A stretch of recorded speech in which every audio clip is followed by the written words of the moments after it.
বল নিয়ে দৌড়াচ্ছেন হাসান মাহমুদ, শরীফুল ইসলাম ও চাপা express Nahid Rana. SG বলে অগ্নি পরীক্ষা দেওয়ার আগে হোম অফ ক্রিকেটে তালিম দিচ্ছেন কোচ তারেক আজিজ খান। বাংলাদেশ দল কোকাবুরা খেলে অভ্যস্ত, সাধারণত কিছুটা উজ্জ্বল বর্ণের হওয়ায় ম্যাচের শুরু থেকেই পেসাররা পায় বাড়তি সুইং।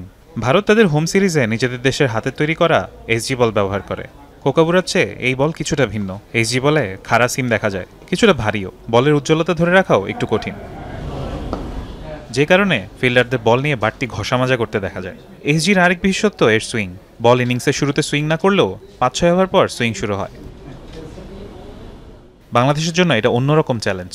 অপরিচিত বলে কেমন করতে পারে বাংলাদেশ, সে নিয়ে লিটন জানিয়েছেন তার ভাবনা। ইন্ডিয়া সিরিজ আমাদের জন্য চ্যালেঞ্জিং হবে। প্রিপারেশন বলতে আমরা এখানে যতটুকু পারতেছি আমাদের মেন বোলারদের বলই ফেস করতেছি আমরা।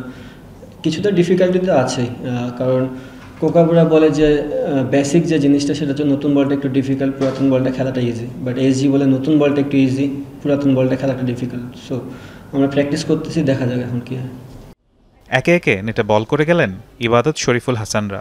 বোলাররা এসজি বলে একটু দেরিতে সুইং পায় বলে ব্যাটার বোলার দুই গ্রুপের জন্যই কঠিন এক পরীক্ষা অপেক্ষা করছে বাংলাদেশের জন্য। ফারহান ইহসান, যমুনা স্পোর্টস, ঢাকা।